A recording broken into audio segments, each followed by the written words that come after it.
Digital security. I just think that digital security is super, super important, and I think that. All right, so where can you get a passport for free? So, if your grandparents or your relatives were forced.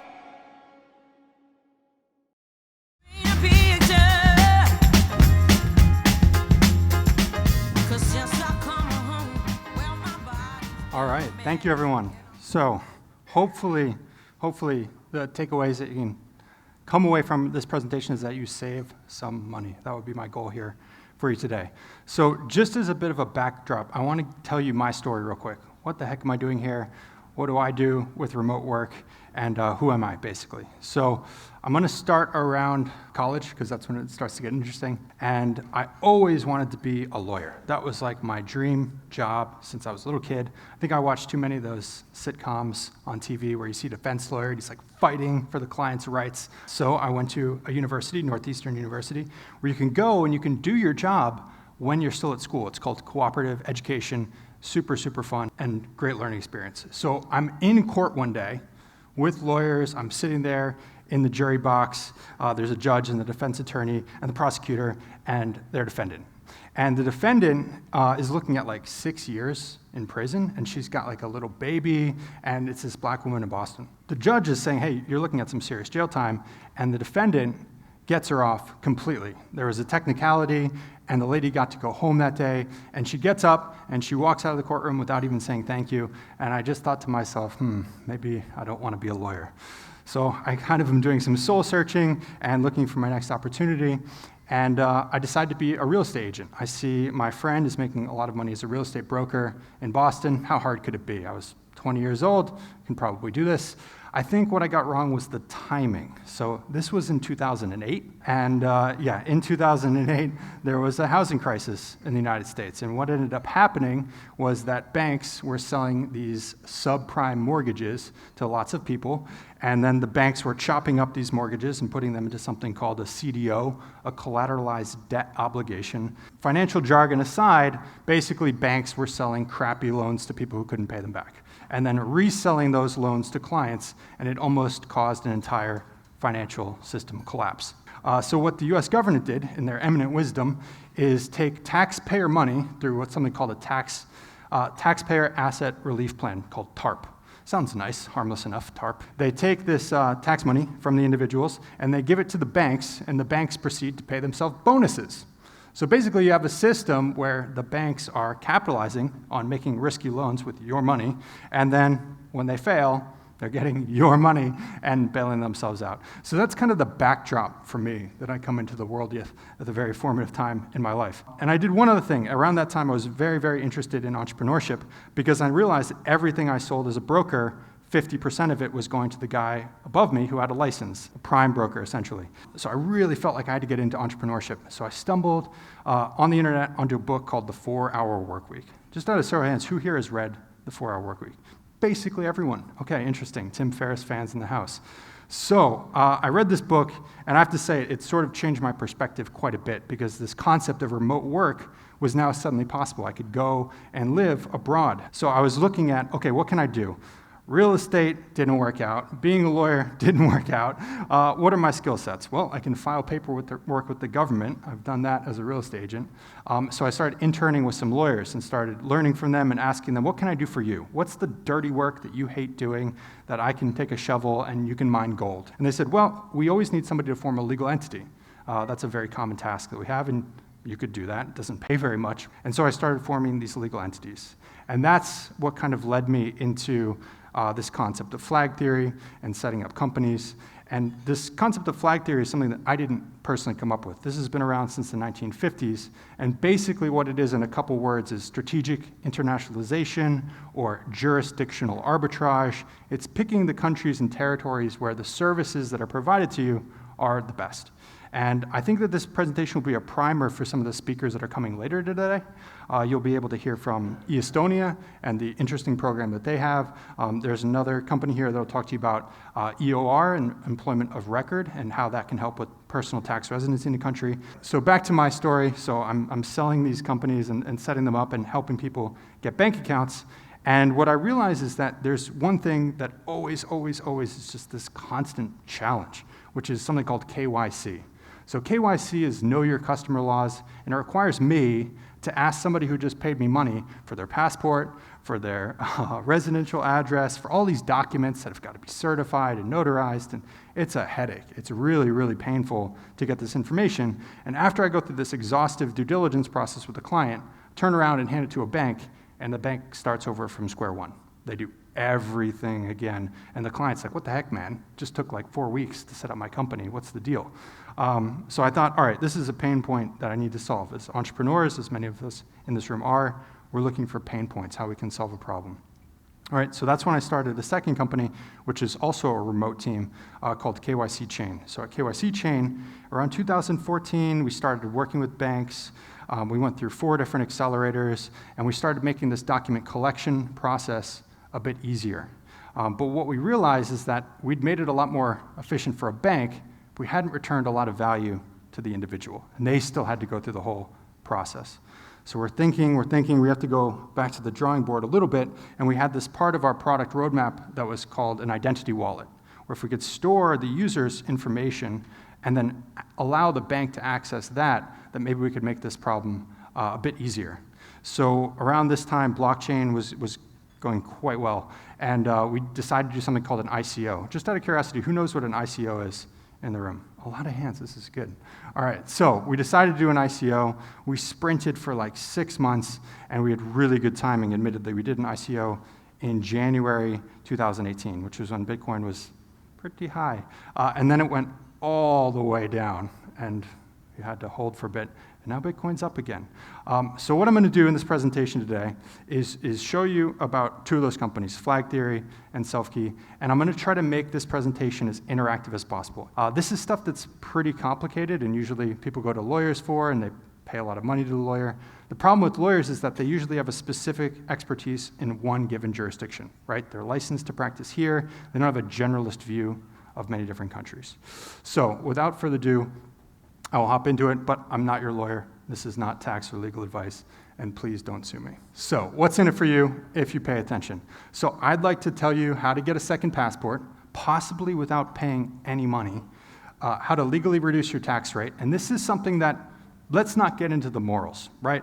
People should pay tax when they have to because it's legal, and if you don't legally have to pay tax, I don't see anybody writing donations to governments. Large corporations, Apple, Google, Facebook, all have a corporate structure. They all do. They have many high-paid lawyers and accountants on staff. Probably you guys don't have lots of lawyers and accountants on staff because it's really expensive. But you can use the same tactics and strategies that they do to legally minimize your effective tax rate. And that's what this is about, is legally minimizing your tax rate. So we'll explain how to bank in a financial hub, live in the playgrounds of the world, perhaps Bali, not a bad place to live, and how to protect your digital identity. So this is an area that I'm very passionate about, is our personal data, I think, is becoming increasingly more valuable. We're starting to see companies sort of abuse that right to store our data. And then finally, we'll show you how to securely store your crypto and have a fun time looking at CoinMarketCap. So before we do, can I just ask everybody in the room to stand up for 1 second? You all look kind of sleepy, and I want to find out something. So, if you're from Africa, you can sit back down. If you're from South America, you can sit back down. If you're from Australia, you can get the hell out of here. No, I'm kidding, but please sit down. Aussies, I like you. This is just a joke. European, if you're European, please have a seat. And if you're American, that should be the last country. No Antarcticans in here? Did I forget a continent? Asia. Jesus, we're in Asia. If you're from Asia, you can sit down. Okay, so if you're American, so we need to have a tough talk, Americans, one-on-one. Right? Former American here. The Canadians, you can sit down. And Mexico is technically North America, so Mexican, anyone? Okay, Central America, you can sit down too. So Americans, you have a worldwide tax obligation. It's not fair, it is what it is. If you live outside the United States, you have an obligation to pay tax no matter what. The only escape is to get a second passport and to renounce your US citizenship. That's a desperate path, but I just want to get that out of the way so you guys can sit down. Sorry for putting you on the spot. There's actually one other country in the world that taxes It's non-resident citizens. It's Eritrea. Eritrea has a history of human rights violations. It's not a very nice country. I'm not going to say anything about the US, whether it's nice or not. So, moving on. What are the 7 flags of flag theory? Number 1 is a passport. If you're American and you get a second passport, then this would apply to you. If you're not American and you have a passport, it's nice to look at your options for a second passport. The point of this flag theory, jurisdictional arbitration, is that you're not dependent upon a single country's future for your future. As an individual, you're liable to pay tax where you are resident, and you're liable to pay tax for a company that you own as the ultimate beneficial owner. And we'll get into that a bit more. And where you bank is not necessarily where you pay tax, which is kind of interesting. Not everybody knows that at kind of the start. So you could have BVI company, you could have a Singapore bank account. Singapore doesn't actually want or need any of that money from you. The 5th flag is that, okay, once you've set up your second passport, once you've potentially achieved tax residency in a low tax jurisdiction that doesn't tax CFCs, then you can set up a company outside of that jurisdiction, and you could do banking in another jurisdiction, and you've set up 4 different flags in 4 different jurisdictions, and you are good as gravy. Then, if you've collected some money, you're free to buy some physical land or some physical assets where you live, but you might as well think about your digital security while you're doing this. And finally, there's a meme of Dogecoin, which is possibly my favorite cryptocurrency. We'll talk a little bit about digital assets. So let's kick off and get into it. All right, so where can you get a passport for free? So if your grandparents or your relatives were forced to leave because of World War II, it's possible that you can get a passport in Germany from that. Pretty nice, right? Not going to apply to everyone, but might apply to some people. Doesn't quite make out for the Holocaust and that tragedy that happened, but they will give you a passport. Another way that you can get a passport is through a direct donation to a country. So if you make a donation to St. Kitts Nevis, Dominica, Antigua, Montenegro, Austria, even major countries such as the United States, you can make an investment directly to the government or through an approved vehicle like, say, EB-5 in the US. And you can become an American citizen over a period of time. America takes quite a lot of time. It's about 5 years minimum for an EB-5 visa. But if you're willing to pay $100,000 to Dominica, 3 months, you're a new citizen. They do ask a lot of questions. This is not an outlet for money laundering. It's got a bad stigma to it, but really the due diligence is quite comprehensive. This is for good people. They do not allow many different countries that are restricted due to some kind of watch list. But basically, this is an option, right? This is an option for many people, a donation. The second is an investment. It's pretty nice how you can get an investment and then get a passport basically for free. Right now in Turkey, you can go put money in a bank account. You can earn 5% interest on your US dollars per year, 5% interest, and they'll give you a passport. That's not a bad deal. Where else can you go? So you can get a passport through business. You can start a business in certain countries. You can get it through Ancestry. Ancestry is kind of an interesting one for probably a lot of people in this room. And maybe we can run that poll. We're going to run a poll about citizenship as we talk about this on Slido. Other places where you can be just sanguinis citizenship, so this is citizenship by blood. Hungary, Italy, many different countries in Europe recognize this. So this is an option for many different individuals. And just soleil citizenship. So just soleil citizenship means birth on a place and then you get the citizenship. It's citizenship by soil. So if you go to Argentina and you have a child, you can actually become a citizen of Argentina directly after you have that baby. You can apply for citizenship that day, which is pretty amazing. Brazil, almost exactly the same. If you're born in Canada or the United States, you're American or you're Canadian just by being there, right? What else is an option? Marriage, you can sometimes get it through religion. Israel has obviously quite a famous citizenship program for those who are Jewish. Also time in the country. Most countries, about 5, 7, sometimes 10 years it will take to become a citizen. And for some types of supreme acts of civil service, you can become a citizen basically overnight. So if you're a really, really gifted soccer player, you could probably get a new passport. Let's say that we've locked down our second passport, we're not American, and we're ready to look at where we tax resident. This is the meat of it. This is where most people in this room probably are interested and will apply. So where you're resident, you pay tax, point blank, period. But not all residencies are created equal. So if I'm a resident in Thailand, which you can see Bangkok here in the background, you don't have to pay money on the money that doesn't come into Thailand, because Thailand doesn't have CFC laws and Thailand doesn't have CRS. So what are those two acronyms? So these are the gotchas, right? This is like the slick Rick salesman on the internet, not me, of course.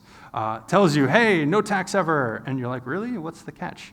The catch is, if you go and set up an offshore company, but you live in the United States as a resident in the United States, and you're a taxpayer in the United States, the IRS will find out and they will punish you, period, right? So you have to be very careful about how you do this, and that's where some proper legal advice and tax advice comes in. So if I'm a resident in a country which doesn't have CFC laws, CFC stands for Controlled Foreign Corporation. What this means is that if I'm controlling an entity which is outside of my country, then I could be liable for the tax even though that entity is in a different country, right? So this is something that we'll get into a little bit more, and I'll show you a tool on how to figure this out, what it means for you, and all that good stuff.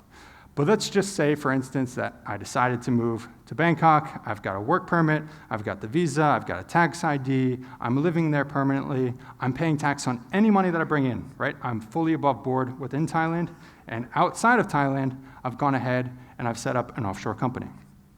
So here's a nice little island, but they do have a robust offshore industry. And if you set up an LLC or an IBC in St. Kitts Nevis, you can run your whole business through this entity. You can pay all your remote staff. You can have contracts with them legally through this entity. And quite frankly, nobody's going to stop you, and it's not illegal.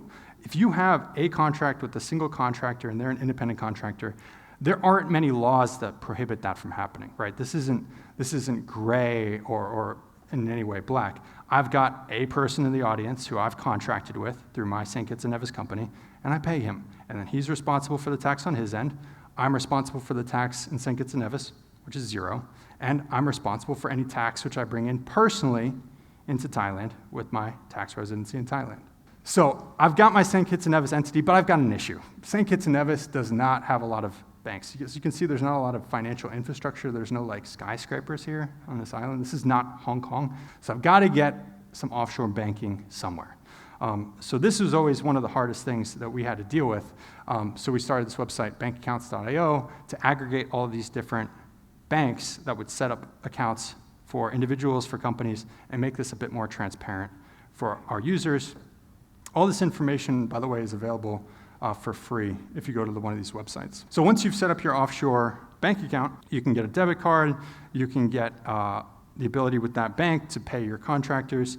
So now we've kind of gone full cycle with a setup for a business that's running remote, right? I've got my contractors who are independent contractors working for my company, St. Kitts Nevis. I pay them each month through my bank account in Andorra, and then those contractors report and pay tax where they're tax resident.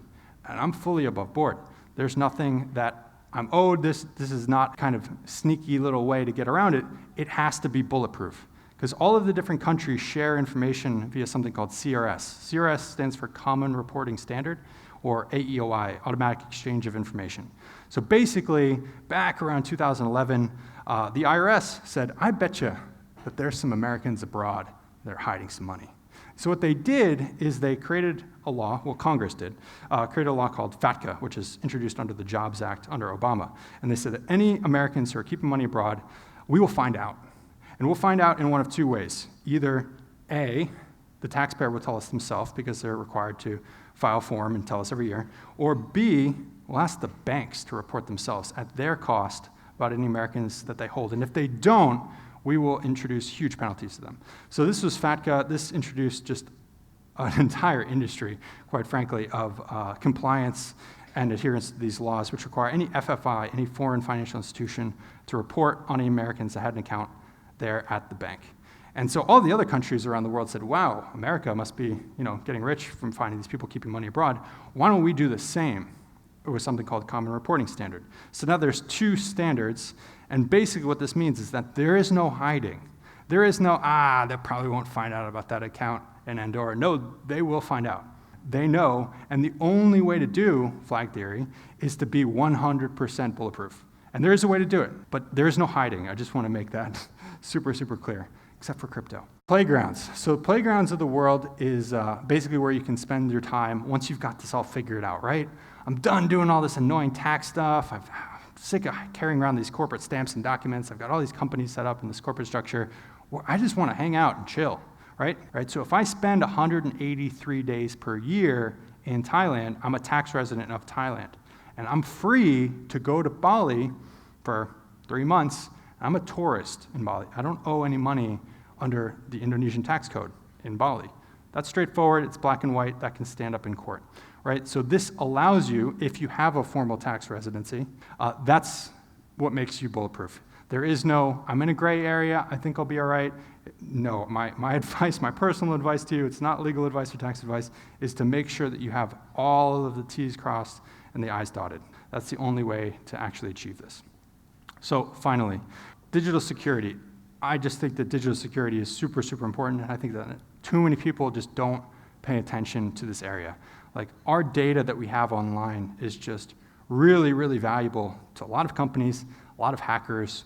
Everybody in this room is a target for somebody who's going to sell your information on the dark web. And somebody could ruin your life if you get your identity stolen. So just thinking about this stuff, I think, is really, really important. And these are just some tools that are all free that you can use. So for email, I recommend Proton Mail. That's based in Switzerland, and they have zero knowledge on their servers. For encrypted chat, Signal is pretty much the go-to. Ed Snowden also rather likes Signal. For end-to-end file sharing, Resilio, please don't use Dropbox. If you use Dropbox, just stop. They're not a nice company. They're selling your data. Facebook, just get off it. You don't need friends. All right, so Spider Oak, I think, is quite good for cloud storage. And for VPN, we made a website to compare different VPNs, because not all VPNs are made equal. So if you're getting on unencrypted Wi-Fi with no password at this hotel, I could go and put a router in between you and the real router in your phone and do a man-in-the-middle attack. And I'm just getting all of your data unencrypted. If I were so inclined, it's not that hard. Just saying. But if you have VPN, it encrypts the data end-to-end. It's super, super cheap. It's like $1 a month. Get yourself a VPN and sleep easy at night. Highly, highly, highly recommended.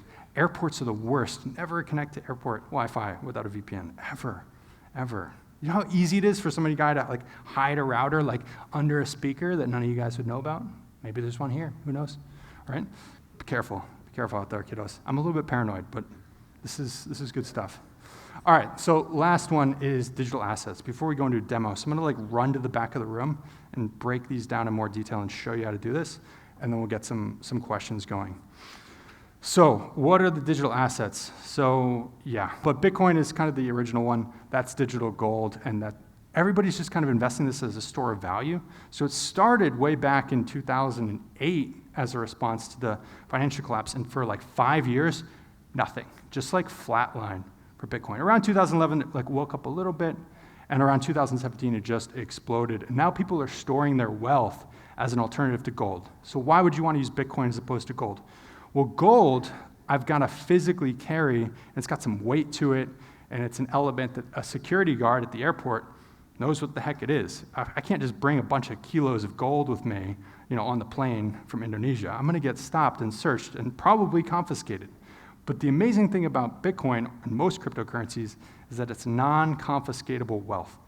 It's very, very, very difficult to prove that somebody has crypto, and it's also very difficult to disprove that they don't have it, consequently. But basically, I could move across a border with some cryptocurrency, and it's very private. It's very difficult to know. So Ethereum is quite amazing because they run a virtual computer on top of a blockchain. We also have our own cryptocurrency, as I mentioned earlier, self-key tokens, which hopefully I can have some time to show you. And coinmarketcap.com is where you can go and explore stuff. So I'm going to run to the back of the room, and let's start opening it up for questions and some polls. So here I am on the download page for the self-key wallet. So let's show this first. So what the heck is a wallet anyway? So when you have a bank account, you go and you give your money to the bank, and then the bank makes bad bets on it, And then if they lose at those bets, they socialize the losses and they take your taxes that you paid and they give themselves bonuses, right? We went over that earlier. With blockchain, you own the asset directly through your private keys. So here we will go to one of the first websites that we made, which is passports.io. So you can go on this website and for free, you can compare different passport options around the world. So you can select the amount that you're willing to invest and you can click on a country. In this case, let's pick Antigua. Antigua is cool. You can actually pay with Bitcoin for a passport. Pretty innovative. So here's Antigua and Barbuda, nice island in the Caribbean. And we have basically everything that you'd possibly ever want to know about becoming a citizen of Antigua. The requirements, what forms you have to file, what the tax rates are, what it's good for, what are the fees, and to minute detail, what's the country all about, and where can you travel visa-free, right? So this is what passports.io looks like, and it's all free. You don't even have to go with us. You can just go explore and see what your options are. So let's say that you've got your passport handled and you want to check out a residency. What we've tried to do here is aggregate all the different places where you can become a resident around the world into a single app. We were quite motivated by Nomad List, and basically what this is doing is aggregating different places you can go live. So here, once I select one, I can find out all types of details about becoming a resident in Canada, if I was so inclined, as well as where I can travel visa-free. And we'll show you one more here, which is incorporations.io. So this is the hardest one to do, quite frankly. We did a lot of research to put this together, and then we just constantly have to update it. So remember when I was talking earlier about CFC laws? Right, so that's here. So let's go ahead and click some of these buttons on. Let's say that I'm the sole founder. Let's say that I don't want to have any local requirements. Let's say that I'd really like to pay as little tax as possible, because why not? And what this list will do is get a lot shorter. You can see it's already shortened from every country in the world into just a few different options. And if I click on one of these options, one of the cool things about this app, and one of the things that's really important to pay attention to, is the tax treaties, right? So if you ever want to avoid paying thousands and thousands of dollars an hour to answer a tax question, hey, I'm a resident here, but I used to live in the Netherlands. Does the Netherlands still consider me tax resident there? Just go to this app and go to tax treaties, and you can read the tax treaty yourself. You can see how does the Marshall Islands and Thailand agree on tax law. You can find the answer yourself. And it really helps to know this information as a backdrop going into a conversation with a lawyer, because they don't jack up their hourly billing hours and kind of charge you more than they need to.